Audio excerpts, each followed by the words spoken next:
Greetings, fellow kendoka. I'm here today to talk to you about how we can train in kendo in our house. As many of you have been stuck at home, I wanted to talk to you about a couple of things that might be of importance. The first one being how we are going to maintain our practice during this time. So, to begin, just to make this clear, this is not an introductory for those of you who've never taken kendo. This is for those of you who are still practicing your kendo at home and are looking for ways to alter. That way you don't lose touch while you're out of the dojo. So, first things first, if you can go outside and you have free space and the municipal rules and your neighbors are all cool with it, great, continue your practice as you need to. Today's session is specifically though for what happens if you're stuck inside. And the reason I want to talk about that is as follows. As you can see, the ceiling in this room will not allow me to swing properly. So I need to find a way that I can still practice inside my house without damaging the ceiling and causing any other problems. And so that's what I want to talk to you today about. Changing your technique in some way so that you can still practice, but not hinder your technique for when you come back. So, there are two major ways I want to talk about this today. Technique number one is about altering the weapon. Technique number two is about altering the technique. Now please know that there may be drawbacks to both, and I want to explore them with you. So let's talk about technique number one, altering the weapon. My Shinai is way too long for me to swing it comfortably in the house. So, first off, one could be to change it to your boto. Your bokken or boto is obviously shorter, but maintains a similar weight. And therefore, this, given your ceiling, might still be allowed to swing. Unfortunately, though, this is still not the case. So we want to look for alternatives that could be useful. And so I have a couple of alternatives that might be helpful, and feel free to be creative. So,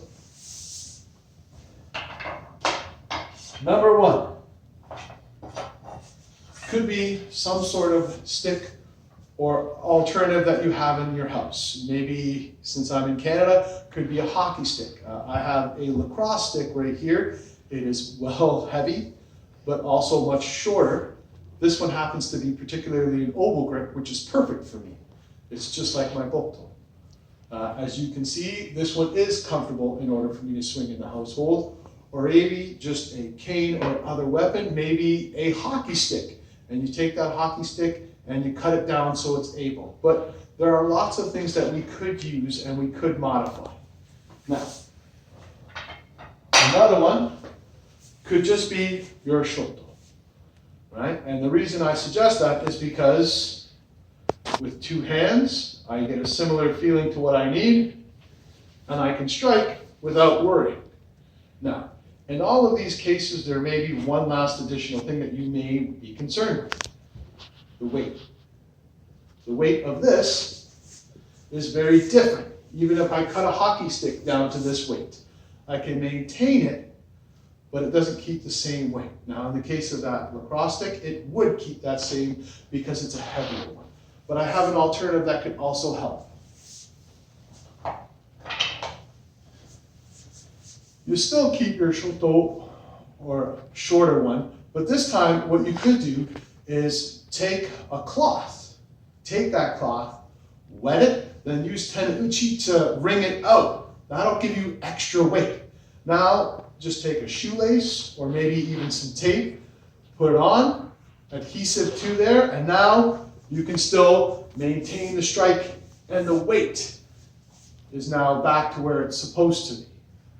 All right, this is one very helpful technique. Another one could just be tape, especially in the case of a hockey stick. Just rolling tape until you get that extra weight could actually help as well.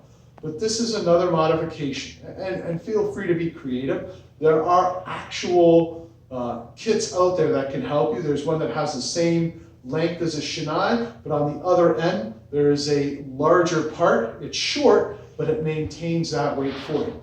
So that's the first part. Altering the weapon so that you can still practice in home and maintain proper strike.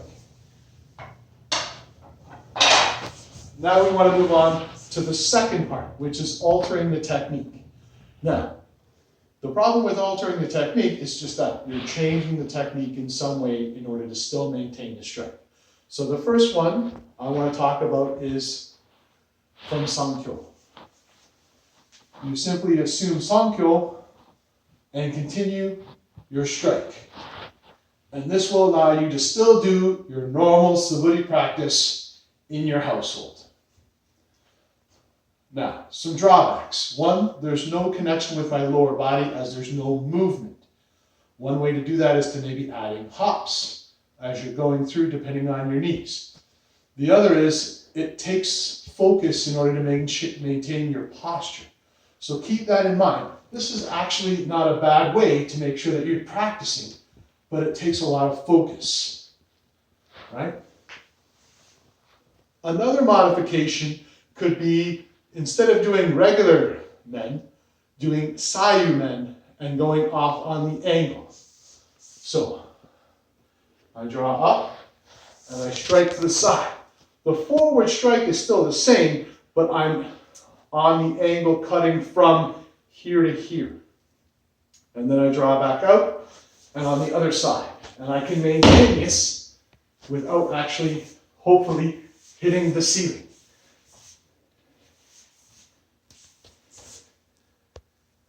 Now, there is a third technique alternative that you can also do, and that would be lunging.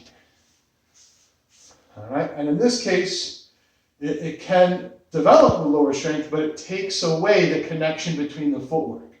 And that would be simply going in from a lunge and then striking. And much deeper strikes.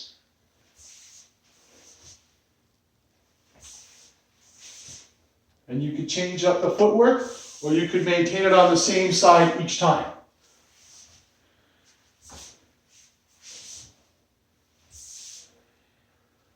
But in all of these cases, they are just some of the different alternatives that are out there. Maybe you've already seen some from your own sensei, but regardless, the key is to maintain practice, to keep practicing and to make sure that whatever you have to do to keep the practicing, but not losing some of the elements, is still kept. So thank you, and I hope you've enjoyed this video.